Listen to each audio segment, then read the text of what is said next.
तो आज का डेरिवेशन है हमारा, सत्यापित करें कि आधे चक्कर में AC का औसत मान 2I0/π है। इसके पहले वाले इंपॉर्टेंट क्वेश्चंस और डेरिवेशंस अगर आपने नहीं देखा है तो डिस्क्रिप्शन बॉक्स में लिंक है, आप वहां से देख सकते हैं, या फिर आप मेरे चैनल के होम पेज में जाकर प्लेलिस्ट सेक्शन में जाकर चेक कर सकते हैं। अच्छा, हम ये जो कर रहे हैं, हम 2026 बोर्ड एग्ज़ाम जो होने वाला है हमारा, उसका प्रिपरेशन कर रहे हैं। इस पर्टिकुलर प्लेलिस्ट में आपको इंपॉर्टेंट क्वेश्चंस ही मिलेंगे, ठीक है। तो प्लीज़ प्रिपेयर करें। अच्छा, आपको याद होगा अगर आपने वीडियो देखा तो हमने AC का औसत मान निकाला था, लेकिन पूर्ण चक्र में, जिसका आंसर क्या आया था गाइस, 0। बट अभी जो डेरिवेशन है इसमें आधे चक्कर में हमें निकालना है। इन दोनों में से एक जरूर से पूछा जाएगा, ठीक है। चलिए, मैं जब एग्ज़ाम दे रही थी 12th का, तो मेरे में आया था कि पूर्ण चक्र में प्रूफ करने के लिए, तो हो सकता है कि आपका जो एग्ज़ाम होने वाला वो 2I0/π यानी आधे चक्कर में पूछ लिया जाए। चलिए, तो देखिए, हमें पता है कि प्रत्यावर्ती धारा का समीकरण क्या होता है, I = बेसिकली होता है I0 sin ओमेगा t, ठीक है। अब I एवरेज का मतलब होता है औसत मान, है ना। I एवरेज क्या होता है, integration of I dt upon integration of dt, ठीक है। अब डिटेल में मैं नहीं जाऊंगी, डिटेल में मैं आपको चैप्टर वाइज पढ़ाऊंगी, वो बाद में। अभी सिर्फ इस पर्टिकुलर डेरिवेशन पे फोकस करती हूँ, और इसके लिए क्या क्या जरूरी है, इस डेरिवेशन को आपको याद करने के लिए, प्रैक्टिस करने के लिए क्या नीड है, मैं उसी के बारे में बात करूंगी। That's it.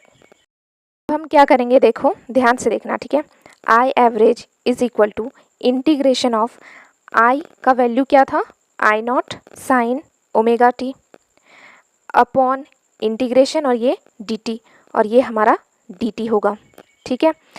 अब I एवरेज = ये जो I0 है ये कांस्टेंट टर्म है, तो इसको हम बाहर ले लेंगे, और integration of sine omega t dt upon integration of dt।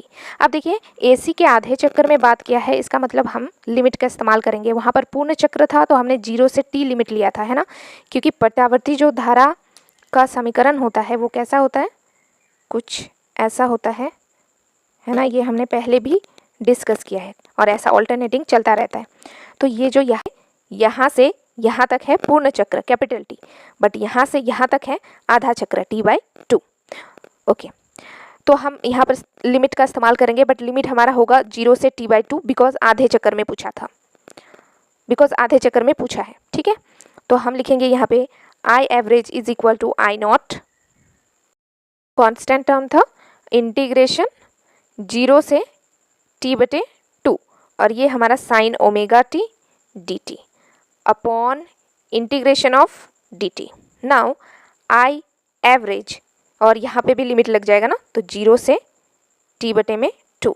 Okay, सो यहाँ पे I0 हमारा कांस्टेंट टर्म है, और integration of sine omega t आपको याद रखना है, मैंने आपको पहले ही बताया था, अभी भी बता रही हूँ कि integration of cos x dx क्या होता है guys, sorry sin x dx क्या होता है, minus cos x plus c, ठीक है। c is arbitrary constant, but यहाँ पर इसका कोई काम नहीं, तो माइनस cos x। तो सेम हम इसको एज अ x लेके चलेंगे, तो इंटीग्रेशन ऑफ sin x क्या हो जाएगा, माइनस cos x, तो माइनस cos x की जगह पे क्या है, ओमेगा t। अब कोफिशिएंट क्या है, t का कोफिशिएंट ओमेगा, तो इसको इससे डिवाइड करना पड़ेगा, क्योंकि ये ओरिजिनल में x थोड़ी ना था, है ना। अब ये इंटीग्रेशन का सिंबल तो हट जाएगा, बिकॉज इंटीग्रेशन कंप्लीट हो चुका है। तो हम यहाँ पे ये थर्ड ब्रैकेट लगाएंगे, और लिमिट 0 से T/2 है, तो हम 0 से T/2 लिमिट पुट करेंगे। डिवाइड नीचे क्या है हमारा, नीचे dt है, integration of dt which means t, और लिमिट है 0 से T/2, सो 0 to T/2। यहाँ पे हम लिखेंगे I एवरेज = I0, और ये जो ओमेगा है इसको भी बाहर ले लेते हैं, बिकॉज ये भी कांस्टेंट टर्म है, तो I0 ओमेगा। अच्छा, I0/ओमेगा, अच्छा इस माइनस को भी हम बाहर ले लेते हैं, तो माइनस I0/ओमेगा।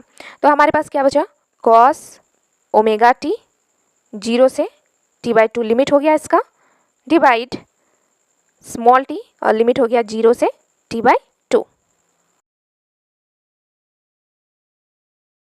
हम यहाँ पे लिमिट पुट कर देंगे, बट लिमिट कैसे पुट किया जाता है, ये हमारा अपर लिमिट है, ये आपको याद रखना है, क्योंकि ऊपर है, आप देख रहे हैं, ये हमारा अपर लिमिट है, और बेसिकली ये हमारा लोअर लिमिट है, ठीक है जी।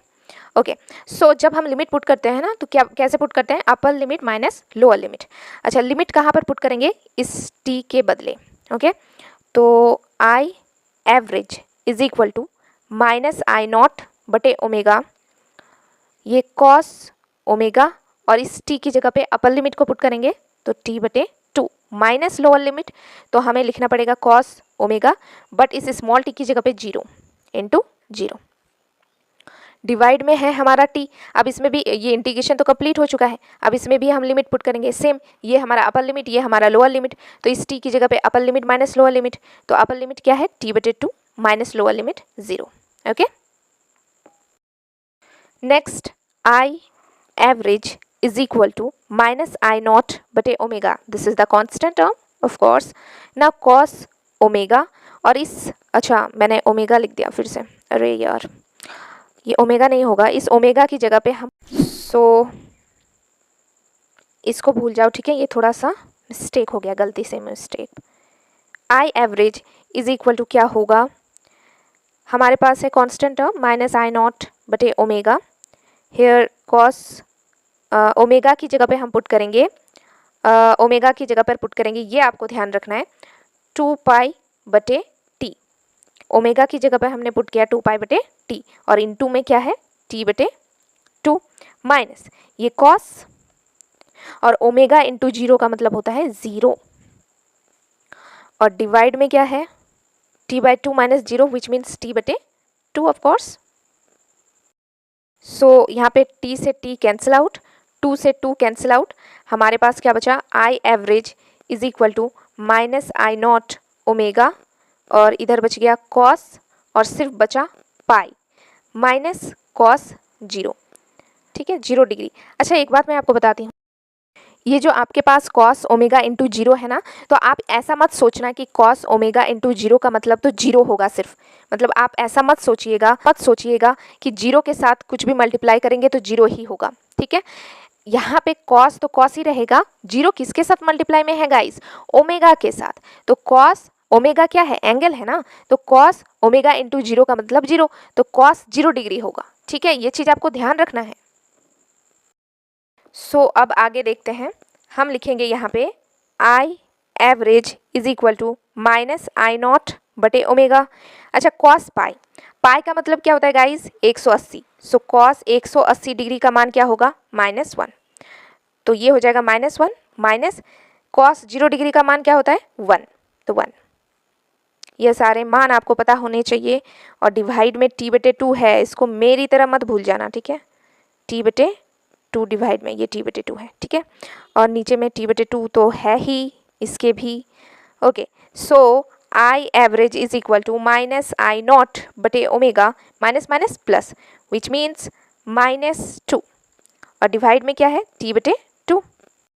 यहाँ पर देखिए I average is equal to minus और माइनस में क्या होगा, प्लस हो जाएगा ना, तो ये बचा हमारे पास 2 आई नॉट बटे ओमेगा बटे में t बटे 2।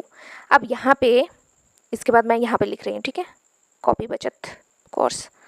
सो 2 आई नॉट यहाँ पे है बटे में ओमेगा, और डिवाइड में है t बटे 2, तो जैसे ही हम मल्टीप्लाई लिखेंगे तो ये 2 ऊपर चला जाएगा और नीचे कैपिटल T, है ना।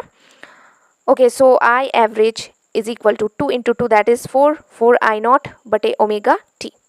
Now I average is equal to 4 I naught, और ओमेगा की जगह पे हम अगेन पुट करेंगे 2 पाई बटे टी, और इधर इंटू तो टी है ही। अच्छा आपको मेंशन कर देना है, ठीक है, कि ओमेगा इज इक्वल टू क्या है 2 पाई बटे टी हमने इस्तेमाल किया, एग्जामिनर को थोड़ा सा क्लियरिटी मिल सके, ठीक है, बाकी उनको पता है बट फिर भी हम तो अपनी तरह से क्लियर करते जाएंगे, है ना।